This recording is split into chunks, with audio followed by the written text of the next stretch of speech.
The drama between Chris Brown and Usher has gotten worse, to the point where the two has succumbed to hurling punches at each other in broad daylight. Yup, you heard that right. Is there any possibility of patching things up between the former best friends? What tea has Tina Taylor got to serve in all of this? Curious to find out more? Stick with us to the very end of the video then. Let's catch those of you who are wondering what triggered the event in the first place.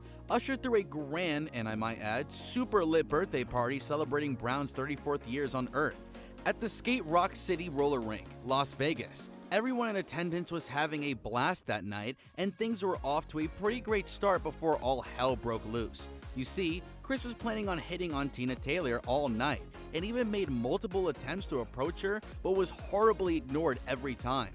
Hollywood Unlocked, giving us the juicy details on these encounters, revealed that Chris was under drug influence and was super intoxicated while making moves on Tina. Despite the host's best efforts to contain the issue, things went pretty downhill pretty fast. In another leaked video by TMZ, Brown is seen screaming his head off as Tina. The following clip showed Usher interviewing and stopping Brown from making a scene. Brown got super pissed off by his friend not signing by him, called him a coward, and decided to call it a night by storming right off. However, the night wasn't over yet, and so was the drama. Usher followed Brown into the parking lot, and that's where things took a turn for the worst. Brown and his crew reportedly got violent and beat Usher up to the point that the legendary R&B singer had noticeable bruises all over his face the next morning. The whole fight might have just been swept under the rug had the Lovers and Friends music festival not just been a few hours later that night. People were quick to react after the news of the horrible encounter got out. Chris was shaded for throwing tantrums after having wronged a woman who didn't want to be approached. A tweet brought up Brown's questionable past with Rihanna and called him out for being a harasser even in his early 20s. If you're curious as to what Chris had to do with Rihanna, we've got you. Rihanna and Brown were the it couple of Hollywood a decade ago. Their boat seemed to be sailing quite well before their 2009 Grammy disappearance threw everyone off their seats. Apparently, the couple got into a messy fight just the night before because Brown's ex decided to show up at the same location as the pair were partying.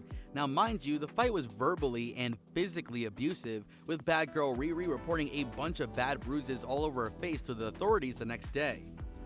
Brown was locked up with a 5-year probation notice and even did a year's worth of counseling before being released, only for him to be sued yet again by another unnamed woman who has claimed to be assaulted by the singer on a yacht. Not only this, he later got in trouble for threatening a woman with a weapon and even had domestic violence charges drawn against his name. The case in point is that Chris Brown isn't new to violence. It looks like the whole drama with Usher is just another outlet for him to be released his untainted anger. Rihanna getting back together with Chris even after having his history of getting into serious fights doesn't sit right with any of us. Queen Riri being protective of him to the point of forgiving all of his serious mistakes was a major eye-opening for all of us back then. However, it wasn't just Rihanna extending her unbridled support to Chris throughout his major mess-ups. Even after getting beat up by Brown, Usher still performed with him at the Lovers and Friends music festival. He even has gone so far to completely deny the accusations against his dear friend. He looked fine the morning of that performance despite being jumped to death in a parking lot just a few hours before. Moreover, Tanya was seen dancing her heart out on the stage to Usher's cover of Chris Brown's song. So yeah, it doesn't seem like things haven't got that sour, even though they might look like they have on social media. If you're wondering what Chris has got to say about this whole fiasco, just stay a little while longer. He took it to Instagram to address the issue and asked everyone to stop dragging his name through the mud for absolutely nothing. Yep, that was all he had to say about his weird weekend in Las Vegas. Who knows what might have gone down now that the infamous music festival is over? Guess we have to wait around to find out. That's all from our side today. Click the video popping up on your screen right now.